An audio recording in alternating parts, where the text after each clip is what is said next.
If we never try, we will never know.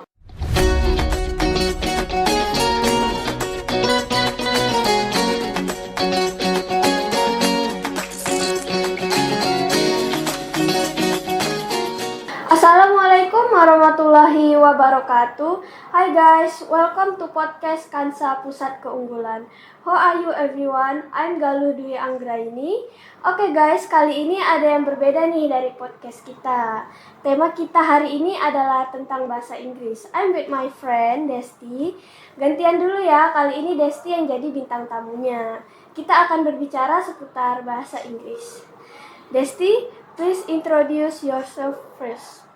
Hello friends, my name is Sisi Safiani. You can call me Desti. I'm sweet 17. I'm in 12th grade and I like food and music. Oke. Kalau boleh tahu, awal mula Desti suka bahasa Inggris itu karena apa sih? Awal mula suka itu karena ngelihat papa sih. Dulu waktu SD, papa tuh sering banget ngidupin musik, karaokean pakai lagu-lagu bahasa Inggris, terus nonton film. Jadi kan karena keseringan melihat hal itu jadi terekam gitu kan di memori. Wah, seru juga nih ya belajar bahasa Inggris ini.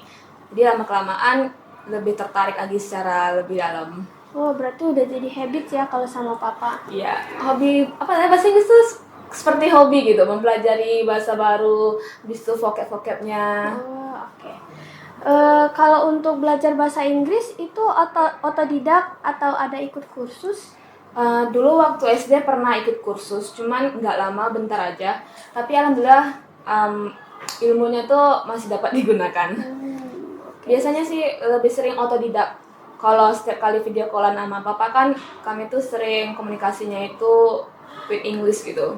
Berarti papa suka bahasanya mix ya? Iya, papa tuh suka banget belajar bahasa-bahasa baru. Dia tuh suka nonton Hollywood, Bollywood. Jadi dia bisa bahasa-bahasa komunikasi yang baru gitu. Oh, oke. Dengar-dengar Desti ini udah pernah ikut lomba bahasa Inggris ya? Boleh dong di-share pengalamannya? Ikut lomba bahasa Inggris ya. Alhamdulillah sih pernah ikut lomba, 3 kali ikut lomba bahasa Inggris di tempat yang berbeda dan tema yang berbeda juga. Waktu awal ikut lomba itu di Batam. Awal mulanya itu karena pertama itu teman itu nawarin saya itu untuk ngedaftar ikut lomba jadi calon gitu untuk seleksi di sekolah. Jadi karena waktu itu luang kan, merasa nggak ada kegiatan, ya udahlah coba-coba aja. Lagian pertama kalinya pakai bahasa Inggris kan, biasanya kan ikut lomba cuma pakai bahasa Indonesia aja. Jadi kan merasa tertantang kan, wah pengenlah coba pengalaman ini. Jadi iseng-iseng ngikut, terus iseng-iseng buat teksnya. Alhamdulillah kepilih. Terus kan kita itu seleksi dulu, ambil video untuk dikirim ke Batam dan alhamdulillah lolos. Jadi kita berangkat ke Batam itu 3 hari 2 malam. Nginap ya berarti? Nginap, terus itu balik banget sih pengalamannya di Batam. Soalnya kan pertama kali juga kan ikut lomba seperti itu. Gugup sih kayak. Berarti Desti ini pertama kali ikut audisi atau ikut acara-acara begitu tuh juga grogi ya awalnya ya? Mostly sih iya. Pastinya kan kita kalau ngikutin acara pagi tampil yang di atas panggung, di depan umum, terus nyoba lagi pakai bahasa Inggris, pasti gugup banget ya, takut kelupaan. Tapi alhamdulillahnya teks itu lancar-lancar aja saat di panggung, walaupun sempat tangan itu Demam panggung ya? gemetaran dikit gitu kan. Oke.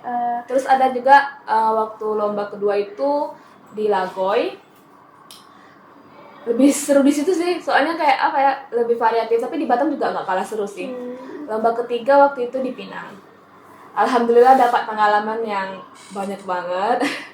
Walaupun tidak menang ya, tapi yang penting kan pengalaman. Kita sudah berusaha kan menampilkan yang terbaik. Iya, dapatkan penting pengalaman-pengalaman. Itu percaya diri terlebih dahulu. Menang kalah itu kan urusan belakang. Iya, betul.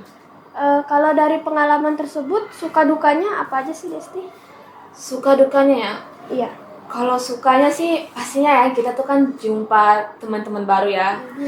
Culture shock banget sih pas ke Batam itu, tiba ngeliat teman-teman peserta-peserta di sana tuh memang mereka tuh basicnya itu udah berbahasa Inggris gitu kan. Jadi udah ada seperti native speakernya gitu kan. Jadi saat mau ngomong sama mereka tuh gugup banget, takut aduh grammar salah nggak ya. Mereka kelihatan lebih hebat gitu jadi. Iya, mereka tuh friendly banget kalau ngomong sama teman gitu kan. Apalagi Desi kan baru pertama kali ikut kan, jadi ngerasa kecil gitu di situ. Aduh gimana bisa nggak ya. Ngerasa insecure kali ya. Iya, tapi mereka tuh nggak yang tipe kalau ngejudge gitu loh. Nggak ngejudging kita kalau, kamu kok nggak bisa gitu kan. Tapi mereka tuh malah memberikan kita, ngasih kita teguran kalau kita salah, misalnya diperbaiki kosakatanya. Terus mereka juga ngajarin tips and triknya itu bagaimana. Itu sih sukanya lebih jumpa teman-teman aja sih. Jumpa Berarti teman yang baru. dukanya gimana? Kalau dukanya itu, yang pertama itu merasa ketertinggalan. Aduh jauh banget ya rupanya. Ngerasa kalau bahasa Inggris yang selama ini dipelajari itu cuman baru berapa persen doang dibandingkan mereka gitu. Jadi ngerasa kayak aduh ketertinggalan jauh banget ini. Berarti kayak yang awal yang ngerasa shock gitu ngeliat mereka. Yang shock banget gitu kan. Terus merasa vocab yang telah kita simpan di memori itu hilang semua. Okay. How do you feel after going through all that? Spectacular. Wow. Amazing and awesome. Pengalaman yang tidak terlupakan sih. Dari ketiga acara itu yang berkesan yang mana sih? Yang paling berkesan? Karena yang di Batam itu pertama kali kan, jadi ngerasa tuh gugup banget. Jadi tidak melihat ke sekitaran kita gitu. Cuman fokus di kurang menikmati. lomba. Iya, lebih kurang menikmati Ya. sekitaran gitu kan. Tapi di sana emang teman-temannya bervariasi sih. Itu untuk kalau yang di Batam kan. Terus juga karena nginap ya 3 hari 2 malam kan, bisa juga lah lihat di mana Batam gitu kan. Batam kan kota ya, jadinya bisa healing-healing. Ramai, terus makanannya juga enak-enak. Lumayan lah. Kalau untuk kayaknya lebih prefer yang di Lagoy sih. Berarti yang di Lagoy lebih Yang di Lagoy ini merasa lebih bebas saat tampil. Kalau di Batam tuh ngerasa tertekan gitu, soalnya kan kayak ada hal yang pertama kali, terus takut teksnya lupa. Ya, terus teman-teman kan banyak ngedukung kan, jadi takut nggak sesuai ekspektasi mereka gitu kan, udah ngebawa nama sekolah gitu kan, jadi berharap kalau kita tuh bisa nunjukin sesuatu yang lebih baik lagi gitu kan. Kalau yang di Pinang itu gimana ya, kalau yang di Pinang seru juga sih, soalnya jumpa lagi sama teman yang pernah berpartisipasi. ketemu lagi iya gitu. Jadi tapi nggak negur sih waktu itu, soalnya pada sibuk-sibuk sendiri gitu kan. Tapi di antara ketiga itu sih lebih pilih yang di Lagoy untuk masalah tampil ya, soalnya kalau tampil di Lagoy itu lebih bebas, tapi karena saking merasa bebas bersemangat jadi kan menggebu-gebu kan.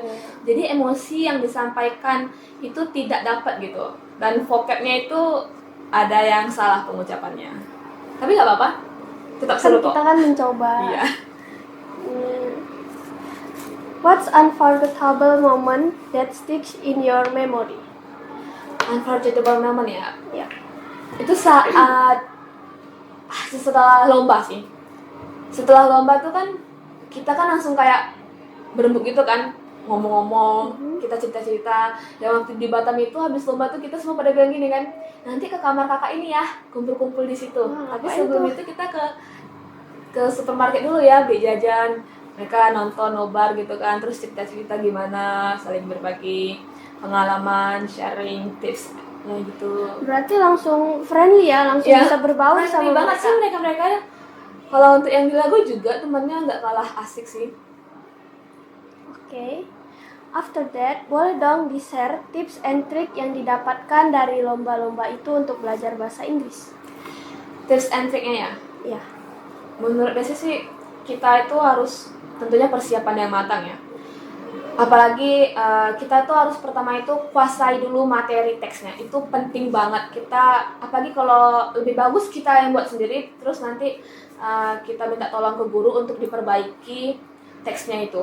Tapi kita kan sudah tahu kan, kalian kita yang buat sendiri, jalan teksnya itu gimana, habis ini ngucapin apa, tujuannya bagaimana. Kuasai teks itu yang paling penting. Soalnya seandainya kamu itu lupa, kamu tuh bisa improvisasi. Walaupun mungkin ada kesalahan dalam improvisasi bahasanya gitu, tapi kamu bisa nunjukin kalau kamu tuh tidak lupa gitu. Jadi bisa menutupi kekurangan kita. Oh, Puasa materi itu penting banget. Setelah itu kita tuh harus terbiasa mengucapkan vocabulary-nya. Jadi diulang-ulang, berlatih di cermin, kita lihat ekspresi kita. Sebenarnya paling susah dalam tantangan dalam berpidato itu adalah ekspresi dan body language. apa tuh? Body language itu gerakan badan kita dalam menyampaikan. Jadi kalau kadang kan ada yang terkesannya cuma ngomong gini aja terus diam, kan kaku kan. Kita kan juga harus ada gerak ke kanan, ke kiri gitu kan. Habis itu ekspresi, kalau cuma datar aja ngomongnya pelan gitu kan, emosinya kan tidak tersampaikan. Jadi sesuai juga teksnya tentang apa temanya. Kalau temanya yang harus menggunakan semangat 45 gitu kan, jadi kan harus dapat juga ekspresinya yang bersemangat. Terus kalau temanya kayak yang lebih santai, terus pengucapannya juga lebih santai. Jadi tiap tempat itu dia beda-beda keinginan jurinya. Yang di Batam itu lebih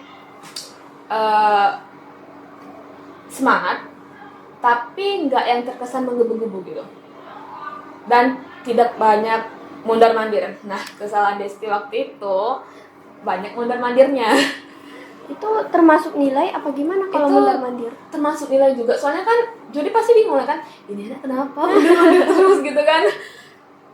Itu mungkin efek apa ya, ngerasa kita tuh kayak lagi di atas air waktu di Batam itu pas tampil di panggung itu. Soalnya kan naik speed kan Terombang kan terombangan begitu, terus naik lift kan kayak kita tuh langsung naik melayang gitu kan.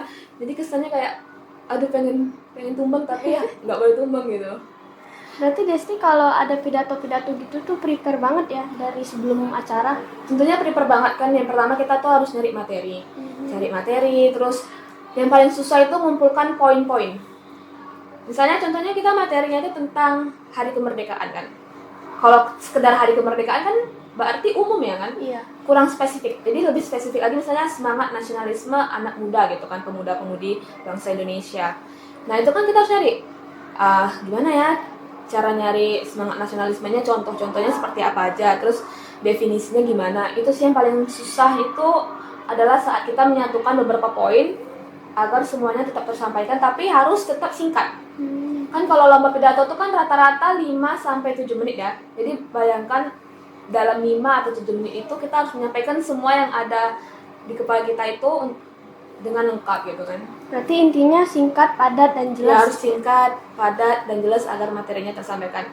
Terus yang paling penting itu adalah persiapan mental.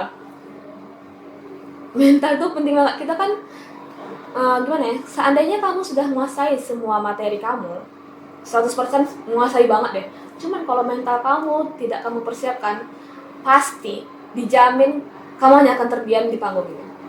Iya. Soalnya saya menyaksikannya sendiri kan, teman partisipasi saya itu dia tuh terdiam lama, cukup bingung untuk menyampaikan apa yang ingin dia sampaikan, padahal pasti saya yakin dia hafal dengan materinya.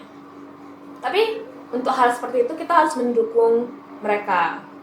Berarti kuncinya itu percaya diri juga harus ya? Ya, percaya diri itu harus, terus kita harus merasa kalau kita ini memang bisa. Jangan nunjukin kalau kita aduh ragu-ragu gitu. Kamu tuh harus bisa mengucapkan apa yang ingin kamu ucapkan. Oke. Hal apa saja yang perlu diperhatikan sebelum mengikuti lomba tersebut? Seperti yang tadi dibilang, yang pertama itu kan mental, terus materi, terus penghafalan, pelafalan juga. Pasti kan terbayangkan, aduh gimana ya cara menghafal materi bahasa Inggris gitu kan untuk pidato. Biasanya kan satu lembaran juga gitu kan, ini gimana caranya gitu kan. Kalau tips dari Desi sih, cara ngehafalinnya itu adalah pertama ucapkan dulu kalimatnya itu berulang-ulang kali, terus diingat abis kalimat ini apa gitu. Kan biasa kan kita kan kalau di Inggris kan ada to be ya, to be, terus ada grammar yang kayak and gitu kan, pasti mikir aduh ada nggak yang kelewat gitu. Jadi garisin pakai pena warna-warni biar terekam di memori kita. Karena itu poin pentingnya ya, nggak boleh ketinggalan ya. Karena itu poin penting. Terus jangan lupa siapin body language kita juga, expression kita juga. Terus jangan lupa lebih sering-sering melihat di YouTube. Nah ini penting banget nih, kita lihat YouTube. Sekarang kan zaman udah canggih lah ya, udah modern, pakai teknologi kan. Jadi kita tinggal lihat juga aja gimana cara mereka yang pernah menang gitu kan dalam menyampaikan pidato yang baik dalam bahasa Inggris, kita lihat ekspresinya, terus kita juga bisa nih melihat atau kita minjem kalimatnya kan, kalimat pembukaannya yang ini bagus ya, unik ya, boleh dong ya aku pinjam gitu kan. Pinjam kalimatnya, terus kita improvisasi juga dari situ. Berarti Desti sering juga nih ya nonton-nonton YouTube, lihat-lihat orang pidato, buat referensi. Kalau untuk sering nonton YouTube sih, itu kadang kalau YouTube jarang sih, lebih sering buka aplikasi lain, tapi masih ada juga tentang berbahasa Inggris gitu. Tantangan atau suka duka dari belajar bahasa Inggris ini apa aja sih Desti? Suka duka belajar bahasa Inggris itu lebih, kalau yang dukanya ya, Iya. dukanya itu pertama, lingkungan kamu tuh support nggak? Nah itu, pernah berada di lingkungan yang memang tidak support kalau kita ingin speaking gitu. Itu pertama sedih banget sih, karena kan ada beberapa orang yang mindsetnya kamu lahir di Indonesia berarti kamu harus berbahasa Indonesia gitu kan. Tapi kita nggak boleh punya pemikiran seperti itu, karena kita kan akan terjun ke dunia yang sesungguhnya gitu, dunia luar kan. Seandainya kamu tidak punya persiapan atau seandainya kamu layaknya kayak berpikiran seperti itu, pasti susah untuk maju nantinya. Apalagi bahasa Inggris ini bahasa internasional ya. Iya. Sekarang kan interview kan ada kadang wajib bahasa Inggrisnya kan, interview pakai apalagi CV gitu kan, semuanya kan pakai bahasa Inggris gitu. Kalau seandainya kita memang ingin menuntut diri itu nggak bisa, kita akan ketinggalan banget. Berarti Desti pernah merasa terjudge karena berbahasa Inggris di lingkungan yang berbahasa Indonesia. Ya kan ada kan teman bilang nggak usah sok Inggris deh, ini yang ditakutkan kan ya. Kalau ada orang mau belajar terus bilang nggak usah sok-sokan deh bahasa Inggris, bahasa Indonesia aja gitu kan. Tapi kan saat kita menyampaikan speaking English, nggak lupa untuk nambahin terjemahannya gitu. Misalnya kayak kita bilang kan, hey, what are you doing gitu kan, lagi apa? Nanti kan setelah itu kan kita memang yang versi kita dengan teman-teman bahasa gaulnya gitu kan, lagi apa. Cuman kadang-kadang orang rasa kayak mungkin lebih kayak tertekan atau memang sulit untuk memahami pun nggak tahu juga sih. Cuman ngerasa sedih aja soalnya pernah vakum atau takut saat ngomong bahasa Inggris tuh awal-awal lah. Waktu awal masuk sekolah kan kita kan daring kan, daring terus nggak jumpa orang yang bisa diajak komunikasi, jadi itu tuh nggak belajar lagi gitu, cuman sekedar nggak ngeluarin speaking, cuman reading aja. Jadi kan itu apa ya, kurang pas lah rasanya. Kalau untuk respon Desti dibilang jangan sok Inggris deh gitu, itu responnya sedih atau bodo amat lah biarin aja diri gue sendiri gitu, atau gimana responnya? Kadang ngerasa sedih sih, tapi lebih ke sekarang udah punya pemikiran kalau aku tuh pengen melatih diri aku untuk lebih terbiasa lagi. Kita kan bisa karena terbiasa gitu kan. Seandainya kamu punya segudang teori pun kalau tidak dipraktekkan ya percuma aja gitu kan. Pasti nanti beda antara teori dengan prakteknya. Tapi alhamdulillah waktu di sekolah dulu punya lingkungan yang benar-benar support banget, punya teman yang memang dia tuh kan dengan keluarganya itu sering speaking Inggris gitu kan dengan friendly. Jadi waktu itu alhamdulillah juga sekelas dengan dia kan, sekelas dengan dia. Terus kami tuh lebih sering di situ bahasanya tuh mix. Dia kan suka Korean kan, jadi kadang dia ngomong bahasa Korean juga. Terus ada juga teman yang suka ngomong bahasa Jepang gitu kan. Jadi kadang kalau ngomong sama mereka tuh diperbaiki grammarnya, Des ini kurang bener nih, lebih bagusnya ini, biasanya digunain tuh yang ini gitu. Berarti lebih leluasa gitu ya, lebih free berbicara sama mereka kebanding sama teman-teman yang lebih sering berbahasa Indonesia. Kadang sih juga ada teman-teman yang memang kita kan merasa kita tuh tahu tuh artinya apa, cuman untuk ngucapin kembali kita kebingungan kan. Aduh gimana nih teman ini ngomong bahasa Inggris, aku ngomong apa ya, aku tahu kok artinya ini, tapi nggak apa-apa, kamu jawabanin aja dengan yang kamu bisa gitu kan.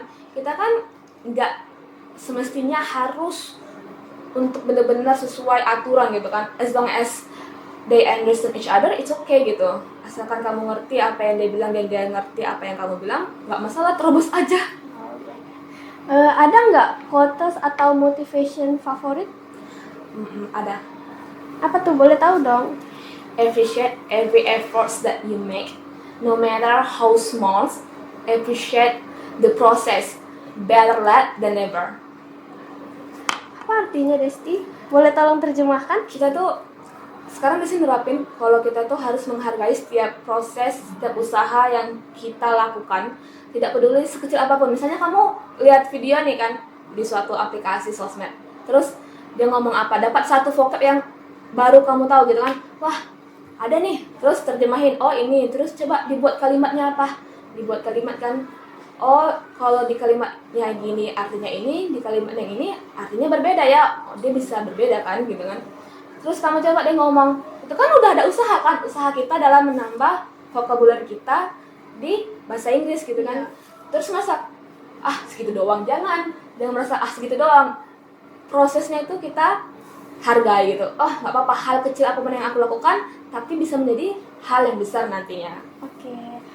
Untuk prospek Desti ke depannya nanti?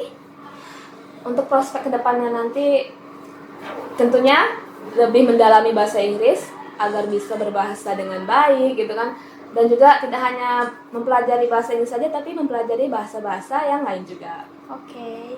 Apakah ada yang ingin disampaikan untuk teman-teman di rumah? Untuk teman-teman di rumah, if we never try, we will never know. Jangan takut untuk ngambil langkah, take the first step, move on gitu kan. Kita tuh jangan takut untuk mengambil langkah untuk maju. Jangan. Yakini diri sendiri. Pertama, trust yourself. Itu penting banget sih, mempercayai diri kamu sendiri. Karena kalau bukan kamu, siapa lagi yang harus dipercayai kan? Iya, berarti mempercayai diri sendiri baru orang lain. Jangan takut dan jangan menyerah. Give up and don't be afraid. Okay. So, guys, I think that's enough for today. Semoga apa yang disampaikan dapat diambil sebagai pembelajaran. Untuk teman-teman yang di rumah, the best preparation for tomorrow is doing your best today. To accomplish great things, we must only act, but also dream, not only plan, but also believe. Okay, see you next time guys. Good luck dengan Galuh Dwi Anggraini. That's all, and thank you for watching. Wassalamualaikum warahmatullahi wabarakatuh.